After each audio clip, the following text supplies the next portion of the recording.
Shalom Bapak Ibu Saudara sekalian yang dikasihi Tuhan. Selamat pagi. Saudara, kita bersyukur pagi ini kita boleh kembali untuk kita bangun dan kita akan mengerjakan aktivitas kita.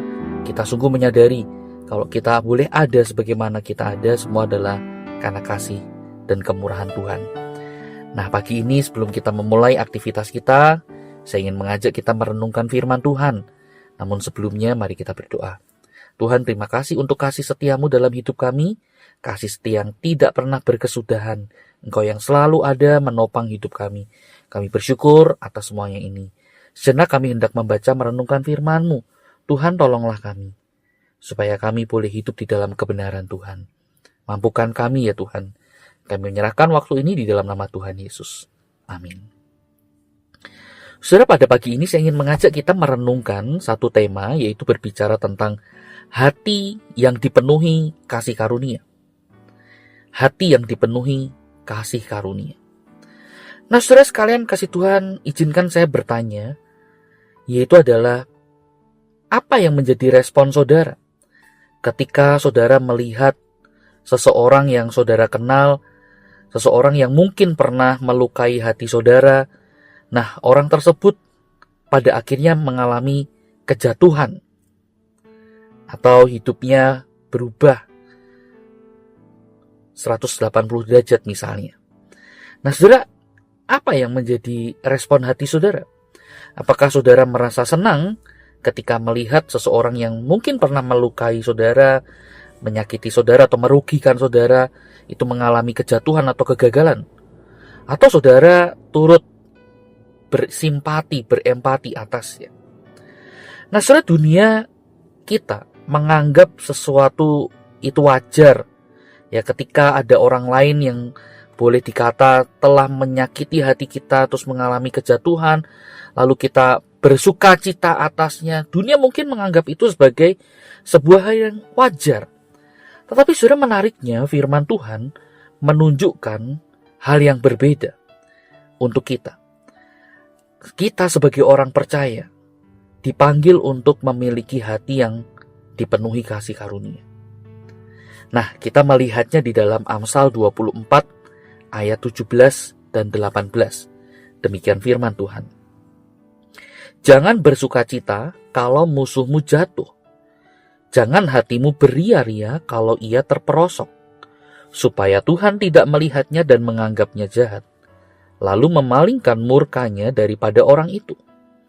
Saudara, dalam bagian ini firman Tuhan melalui perkataan Salomo mengingatkan kita.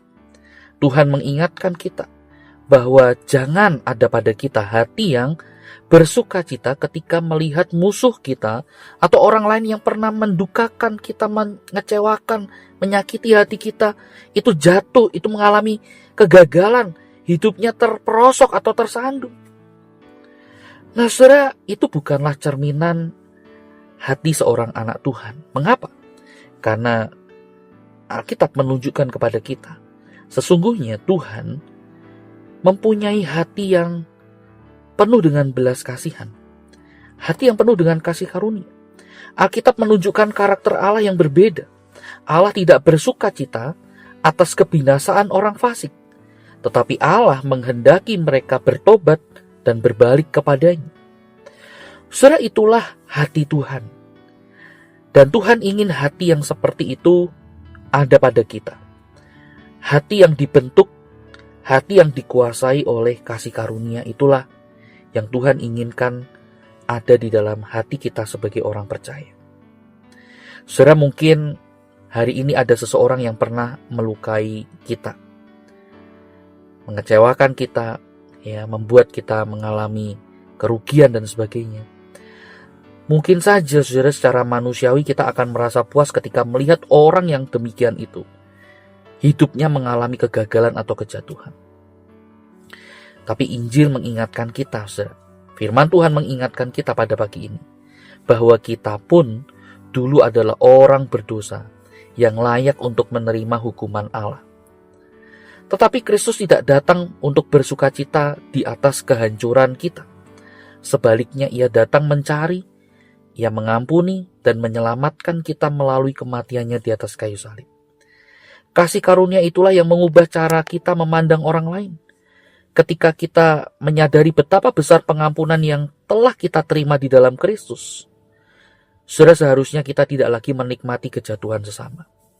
Sebaliknya kita terus terdorong untuk mendoakan pertobatan mereka. Berharap mereka pun juga mengalami kasih karunia yang sama. Allah memulihkan hidup mereka. Karena itu, saudara, mari kita belajar. Kita meminta Tuhan untuk memeriksa hati kita. Jangan sampai kita tampak benar di luar, tetapi diam-diam menikmati kegagalan orang lain. Biarlah salib Kristus melembutkan hati kita, sehingga kita semakin menyerupai Dia, pribadi yang penuh kasih, penuh pengampunan, yang tidak membalas kejahatan dengan kejahatan, tetapi menghadirkan kasih karunia yang memulihkan, bahkan kepada mereka yang dianggap sebagai musuh-musuhnya.